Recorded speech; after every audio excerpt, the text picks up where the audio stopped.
first composer for the New York Shakespeare Festival, played with Charles Mingus, Dizzy Gillespie, did the first poetry readings in New York with Jack Kerouac. He's done the scores for The Manchurian Candidate and Splendor in the Grass, which is how I met him. And he was one of the first musicians to go to Cuba, 1977. And finally, the New York Public Library just acquired his whole life archives.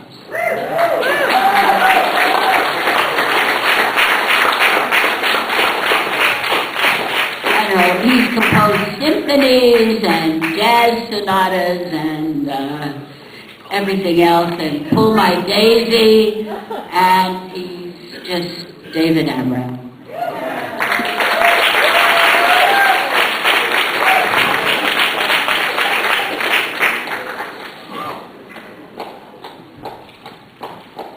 Oh, I just want to say welcome you all. You already feel welcome, I'm sure, to this wonderful, unique festival celebrating the Lower East Side, New York City of yesteryear and today, all the people who make New York City such an incredible place from all over the world, where we somehow all get together, learn from each other, get enriched by each other, and create stuff that's so wonderful. People come from all over the world just to hang out here, and they're very seldom disappointed. That's why I came in 1955 as a 24-year-old hayseed, going to Manhattan School of Music to study composition, and ended up 3 weeks later playing with Charles Mingus and doing all the things I've been doing. And at 83, I'm still continuing to do. And trying to do the best. So I say to all the young folks here, when your career counselors tell you that since you're 25, you're washed up because you're too old for the popular media's version of what a young hotshot's supposed to be for 2 years before they get dumped on the slag heap of commercial tortures, yesterday's fantasies. If you can avoid that kind of career counseling, and hang out with other people who are creative and appreciate themselves and appreciate those who came before them and appreciate wherever they are at the moment, it's amazing not only how much fun you'll have, but how much good stuff you can be surrounded by and you can do. And I want to say that not as Mr. Rogers' New Age hot air philosophy and buy my book, but just because it happens to be true, and it's all for free, just like this wonderful festival. So after that, since I came out as a motivational speaker, but as someone in the music field, I'll try to do that too. And if we had a different stuff coming over the airwaves for 15 seconds every week, it wouldn't even be necessary to remind us of how important each of us is and how important every single person who crosses our path is. So I'm going to play a piece. My band couldn't make it tonight, so I will do it in the more economical, loft, bring your own bottle style of what it was like the year I met Woody Guthrie on the Lower East Side, somewhere between Avenue C and D, I think on 5th or 6th Street, I'm not sure. And he spent the whole day talking about his wonderful adventures at sea. So we're going to play his beautiful Pastures of Plenty in a Crystal Field Lower East Side special one-time only version. And I'm going to start off by using an instrument called the Hulu Sai, which is from China. Any ethno-funkologist would be horrified to see something from Chengdu, China being used in a Woody Guthrie song, because they would think that wasn't authentically primitive enough. However, Woody was interested in all the musics of everywhere, created by the folks everywhere, and what he wrote about the workers back at that time could have been written today and would be just as good.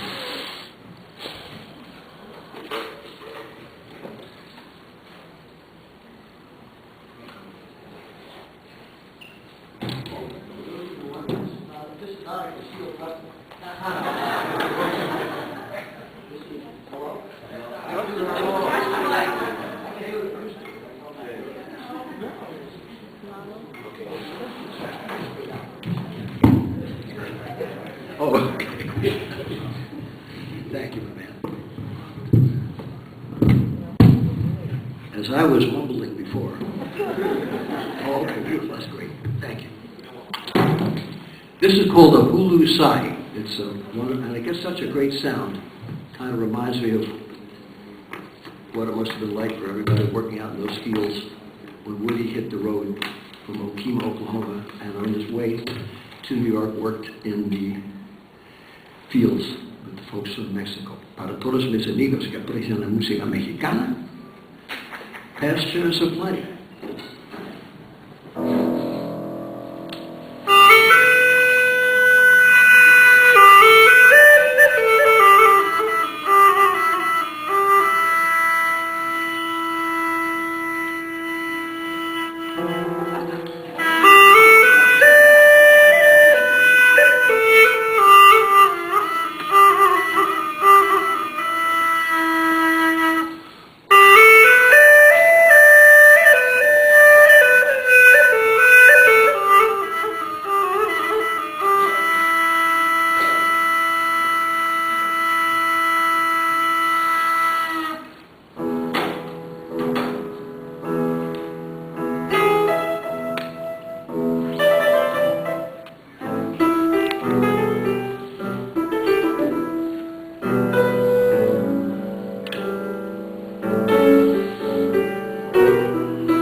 It's a mighty hard road that my poor hands have hold. My poor feet have traveled a hot, dusty road. And out of your dust bowl, westward we rode. Your deserts were hot and your mountains were cold. I worked in your orchards, peaches and cream and prunes. I slept on the ground in the light of the moon. On the edge of the city, you'll see us then. We come with the dust, we go with the wind. California, Arizona, I harvest your crops. Well, it's north up to Oregon to gather your hops.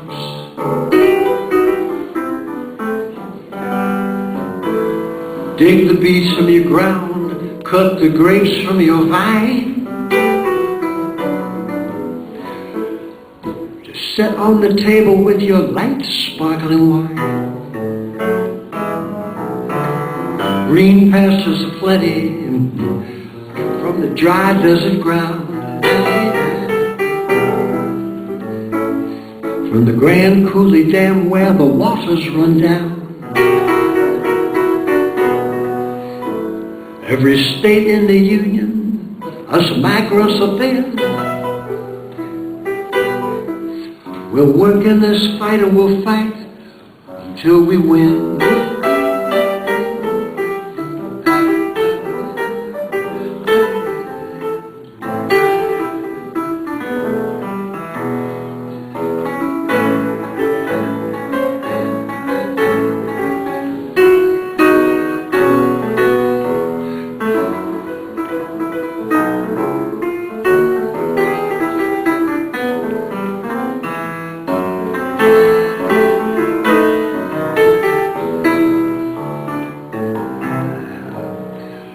Always we ramble that river and I. Along your green valley, I will work till I die. My land I'll defend if it needs to be. 'Cause my pastures are plenty must always be free. My pastures aplenty, must always be free.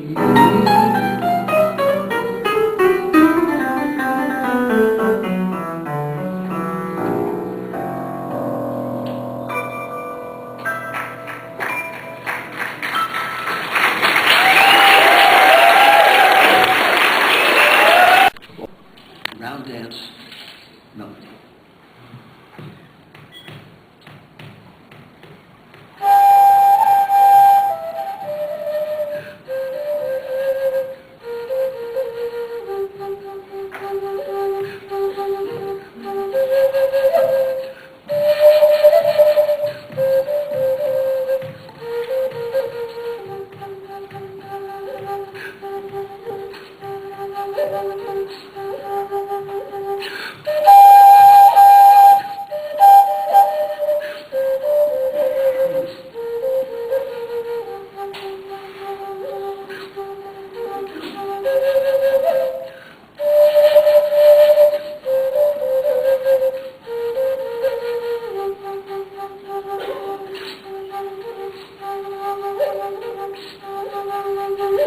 Oh, eh, eh, yeah, eh, oh, eh, yeah, eh, oh, eh, yeah, eh, oh, eh, yeah, yeah, one, yeah, yeah, yeah, one, hey, yo, eh, eh, yeah, eh, oh, eh, yeah, eh, oh, eh, yeah, one, yeah, yeah, one, yeah, one, hey, yo.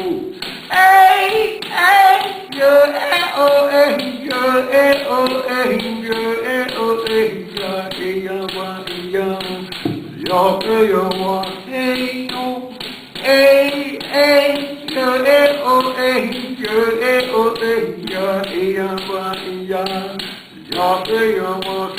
oh, hey, yeah, hey, yo.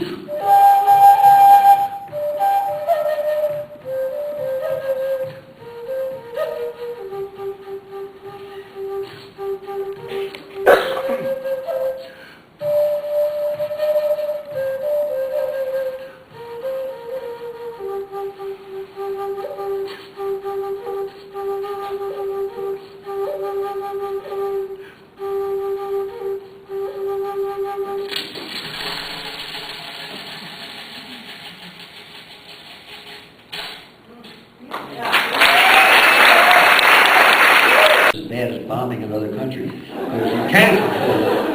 I'm going to just do one more tune to show my maturity of taste. And I want to thank all of you for coming. Thank Crystal Field, whom I met way back in the Shakespeare Festival's beginnings. In 1960, she was a charming young woman, full of life and talent and energy, as Natalie Worth's friend in the film Splatter in the Grass. And in year 2014, she is a charming young woman, full of energy.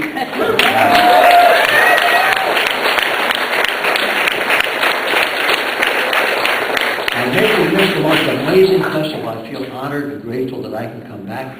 And all the poor people who are out there in the Hamptons trying to network and get to be fabulous, fighting the traffic and the insecurity that's jammed down our throats and telling us what miserable creeps we are.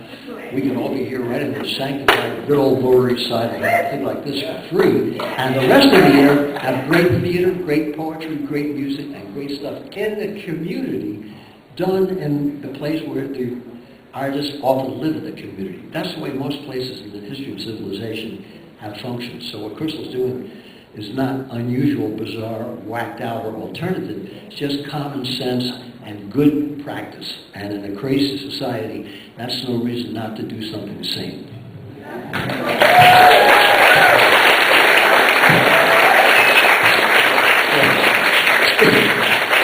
Speaking of sanity and mental health, this will be my last piece. The lyrics are by the unusual crack team of non-Tin Pan Alley lyricists, Jack Kerouac, his road buddy Neil Cassidy, and poet Allen Ginsberg. And I did the music, and we shot the film on the Lower East Side, and I was determined not to do it again, but since there were about 5 people in the lobby asked me, I'm happy that anybody ask you to do anything. other than, please knock it off. This is the special 2014 version of Pull My Daisy. So if anybody's recording this on an iPhone, please send me a copy so I can see if I made up something better than usual.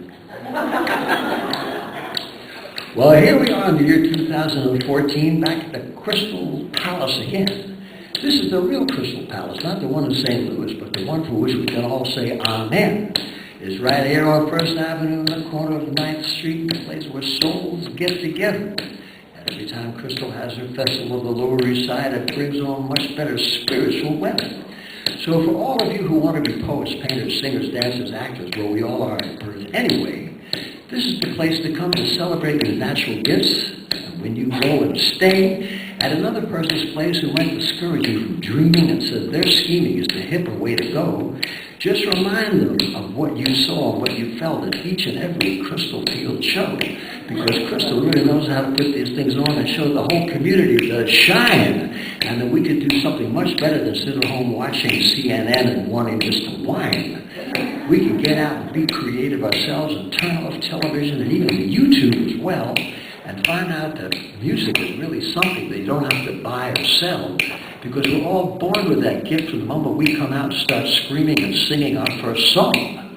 And once you get to realize that, you're not worried about whether what you create is necessarily right or wrong. It only means that that's what you're doing in your heart, and whether or not anybody else deems it as art doesn't really make any difference at any kind of time, or whether it has any specific reason to rhyme.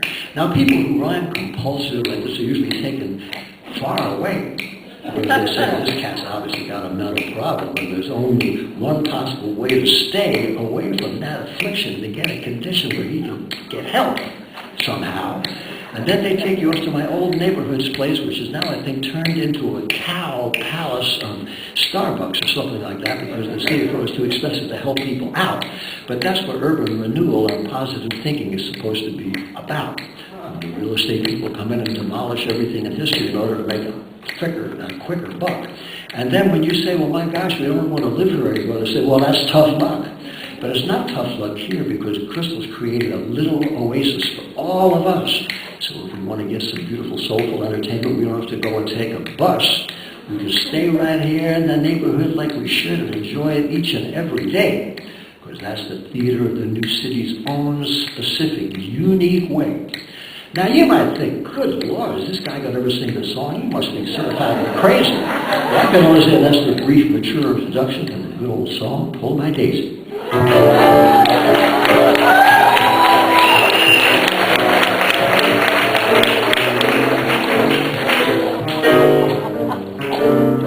Pull my daisy to my cup, all the doors are open.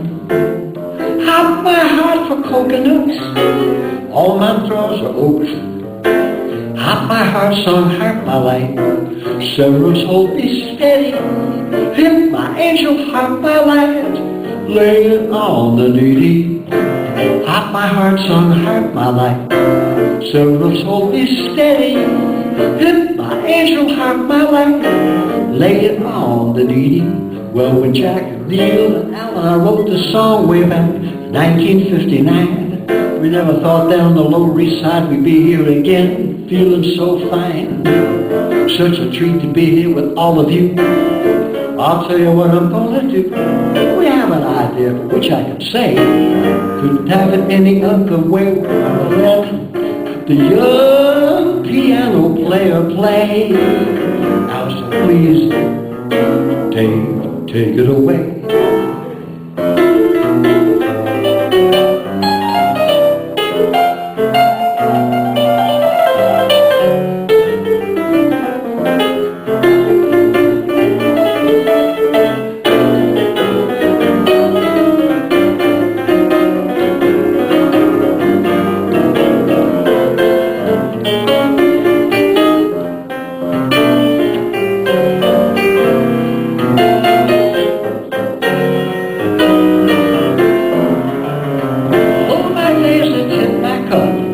All my doors are open. Hop my heart for coconuts. All my eggs are broken. Hop my heart song, hop my life. Sorrows hold me steady. If my angels hurt my life, lay it on the needy. Heart my heart, son, heart my life, sorrows hold me steady.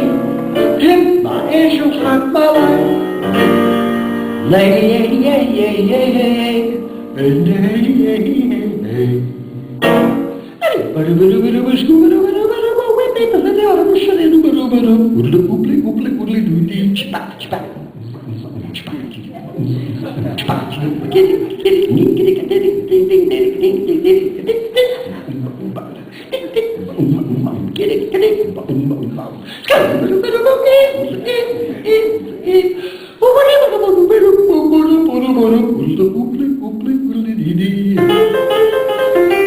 That's the way they used to scat sing long, long time ago when I lived down on Avenue C. Jack was in Lowell, Massachusetts, a champion football player and a great English scholar. After work, would he go to the library as well? And his father, Leo, who only spoke French to him at home, always had the same story to tell. Il said, mon cher Jacques, si tu restes ici alors toute la vie, sûrement tu vas être obligé à travailler toute la vie finalement pour la fenêtre. C'est le dernier jour dans factory. Which means, man, if you stay here in low oil land like your mother, you're going to end up working in a factory. And then the last day at your funeral, you're going to still be in that factory working away. So Jack decided he would go for the big chance and get a football scholarship somewhere else in the USA. And he was chosen by good luck to go to prestigious New York City, big-time house, man. And he used to ride the subway and take the bus from his aunt's house in Brooklyn and get there better than anyone thought any boy from Lowell can. Finally, he got it collected into Columbia U, which is something no one thought any poor kid from Lowell could ever do. And on his football scholarship, working with the great coach Low Little, the third week of practice broke his leg. And he, being French-Canadian and a fantastic cat as well, was way too proud to beg. So he bailed out, had about 13 day jobs, one novel that only sold 1,200 copies and was totally obscure like all the rest of us were during that time. But he never gave up writing and wrote 10 more books without any sense of reason or rhyme. And finally, fortunately, merci à Dieu, which means thank you, pops up there in the sky. The first string critic, Orville Prescott of the mighty New York Times, was on vacation playing tennis in his beautiful white outfit in the Hamptons. Or maybe it was Martha's Vineyard, I'm not sure. It doesn't make any difference anyway because they sent in the third stringer, the saintly Gilbert Milstein, who used to hang out in the village because it made him feel so fine. And he understood the relationship of Dostoevsky and Tchaikovsky and Screaming Jay Hawkins and Jack Kerouac, and Charlie Parker as well. And that everybody who had a story and a song in their heart had something worthwhile to hear or to tell. And he gave On the Road on September 7th, 1957, an incredibly good review. And Gilbert Milstein shot off that cannon, and Orville Prescott was so depressed when he came back and had to write a Sunday column and hated the book, but it was too late, but he didn't know what to do. And Truman Capote in his beautiful white coat, in spite of his great own writing, was so pathologically jealous, he went on the John Wingate show and said it wasn't writing, it was typing. Now, if you tune in the latest news report from heaven, you'll see poor old Truman up there in the TV section, the same white coat complaining and griping. So pathological jealousy is really a waste of time and not necessary anyway, because all of us can be creative and do something new and beautiful each day. So in the interest of good taste and spontaneity, when we go home tonight, let's all pull our day.